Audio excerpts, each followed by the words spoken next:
Alors dans cette vidéo, on va voir 3 étapes pour commencer sur YouTube, sans que tu te fasses juger, et puis pour que tu puisses justement développer la chaîne que tu veux faire. Donc la première étape, c'est l'une des plus importantes, c'est que personne à part toi a la main sur ton travail. Ça veut dire que c'est pas comme si quelqu'un t'avait dit de tourner une vidéo, et peu importe le résultat, elle allait quand même être publiée. Là non, c'est pas le cas. Là c'est toi qui as la main sur la vidéo, c'est toi qui gères le montage, c'est toi qui gères la publication de ta vidéo. Donc tu n'as pas de raison d'avoir peur, tu n'as pas de raison de te dire ok bah j'ai peur de me lancer parce que j'ai peur qu'on se foute de ma gueule. Personne ne se foutra de ta gueule parce que si tu décides de ne pas la sortir, et ben tu la sortiras pas. Si tu décides de retourner la vidéo parce que tu estimes qu'elle est pas assez bonne, et ben c'est toi qui le feras. Tu as le pouvoir sur ton contenu, tu as le pouvoir sur ton travail, et en ayant le pouvoir sur ton travail, et ben c'est beaucoup plus déjà réconfortant de se dire ok bah même si je fais des erreurs, même si je dis de la merde, je pourrais toujours recommencer par la suite. Je pourrais toujours avoir une deuxième chance, une troisième, une quatrième, une cinquième. À chaque fois, je recommence des vidéos. À chaque fois, dans les vidéos, je me trompe. Je te mettrai quelques exemples. Comment le résultat va être. Donc en fait, comment toi t'as fait pour passer au travers de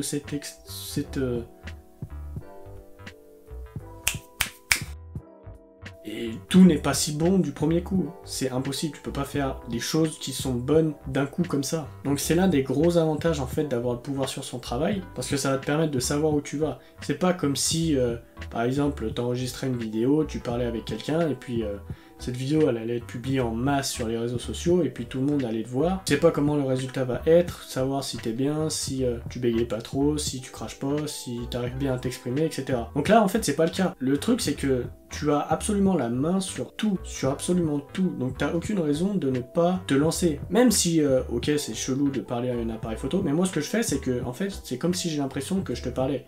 Comme si je parlais à un pote, comme si je parlais à quelqu'un, en fait, en face de moi. Et c'est pour ça que, au fur et à mesure des vidéos, ok, la première, t'auras l'impression d'avoir un balai dans le cul, mais après, ça se débloquera tranquille. Au bout de la deuxième, au bout de la troisième, et puis après, au bout de la cinquième, dixième, vingtième, ce sera quelque chose de naturel pour toi. La deuxième étape, c'est pourquoi commencer. Parce que YouTube, c'est vraiment une mine d'or. C'est que tu peux attirer énormément de trafic sur ton site web, tu peux attirer énormément de prospects dans ta boîte mail, tu peux faire absolument des choses de malade avec YouTube. Parce que YouTube, c'est pas comme Facebook, Instagram, TikTok, LinkedIn ou tous ces réseaux sociaux. C'est pas un feed que tu vas scroller sans cesse et qui va faire que par la suite, tes vidéos vont être perdues. YouTube, c'est un moteur de recherche, c'est que les gens ont un problème, ils vont marquer le problème dans la barre de recherche, et puis en mettant le problème dans la barre de recherche, après ils vont avoir les vidéos en fonction de ce problème. Donc même si tu es vu par personne, même si tu commences, si tu arrives à mettre les bons mots-clés, les bons titres, etc., et ben là, à ce moment-là, tu te feras référencer. Et à ce moment-là, ta vidéo sera mise en avant par YouTube, et puis tu pourras faire de plus en plus de vues, etc. C'est un trafic organique, ça veut dire que le trafic, tu l'auras absolument tout le temps. Même si une vidéo est merdique, pour toi que tu penses qu'elle l'est, peut-être que pour ces personnes qui vont regarder, pour les consommateurs, elle ne va pas être merdique, elles vont répondre à un problème qu'elles se posaient. Puis la troisième étape, pour éviter de te sentir assez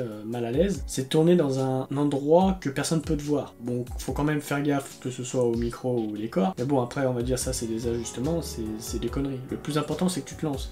Le plus important c'est que tu te filmes dans un coin, dans ta chambre, ou tu vas dans la forêt où il y a personne, et là tu t'enregistres, et puis après une fois que tu t'es enregistré, tu publies. Et lorsque tu auras publié, c'est là où tu verras, ok, bon, j'ai publié une vidéo, ça veut dire que j'en suis capable, là tu vas en tourner une deuxième, après une troisième, une quatrième, etc. Le fait de tourner dans un endroit tranquille, c'est là où en fait ça va te faire sentir un peu plus à l'aise, parce que t'auras pas toutes ces personnes autour de toi qui vont être là en mode qu'est-ce qu'il fait, il est chelou lui, ou en mode c'est encore un de ces geeks qui pense qu'il va gagner de l'argent sur internet. Une fois que t'es dans ton coin, t'es tout seul, il y a que toi. Il y a toi et ton appareil photo, et ton appareil photo il va pas te juger. La seule personne qui va te juger c'est toi, et je pense pas que tu vas te juger en te disant ouais t'es une grosse merde ou...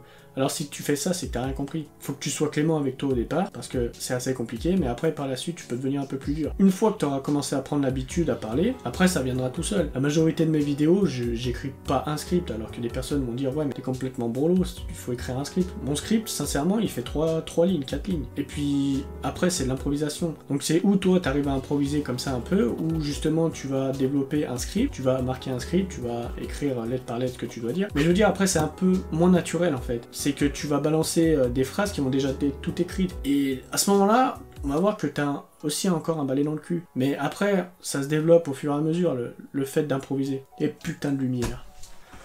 Après, c'est toi qui vois. Au départ, tu peux écrire un script où tu peux écrire grossièrement ce que tu vas dire, mais dans la majorité des cas, tes vidéos, faut qu'elles soient faites naturellement.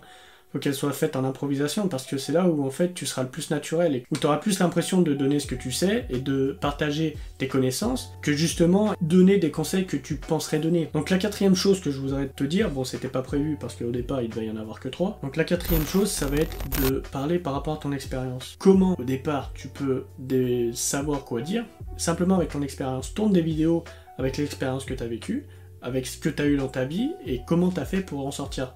Au départ, ça sortira tout seul, ce sera un flow constant, parce que c'est des choses que tu as vécues, donc ce sera beaucoup plus simple pour toi de partir de là, que simplement de donner des conseils que tu devrais penser donner. Et beaucoup de personnes donnent des conseils qu'ils pensent qu'ils devraient donner, mais ne mettent pas ça dans leur vie en fait. Moi, absolument toutes les vidéos que je te donne, c'est sur des trucs réels que j'ai fait, c'est pas sur des pseudo-conseils que je pense qui marchent, c'est des trucs réels que j'ai mis en place dans ma vie, que j'ai vu qu'il y avait des résultats ou pas. Et puis c'est vraiment des choses concrètes. Donc voilà, il y a eu un petit bonus et c'est cool. Donc le quatrième, il est assez important, le fait que tu parles de ton expérience et non pas de donner des conseils que tu penses qu'il faudrait que les autres aient, parce qu'au final tu sais jamais vraiment ce que les autres veulent. Essaye de donner ta parole par rapport à la vision que tu as et par rapport à l'expérience que tu as aussi. Parce que sinon tu vas te perdre, tu vas être là, qu'est-ce que je dois dire, je sais pas quoi dire, putain ça me fait chier, je tourne une vidéo là, je sais pas quoi dire. Non, fais par rapport à ton expérience. Ça sera beaucoup plus simple, tu verras. Fais une vidéo ce soir là, ou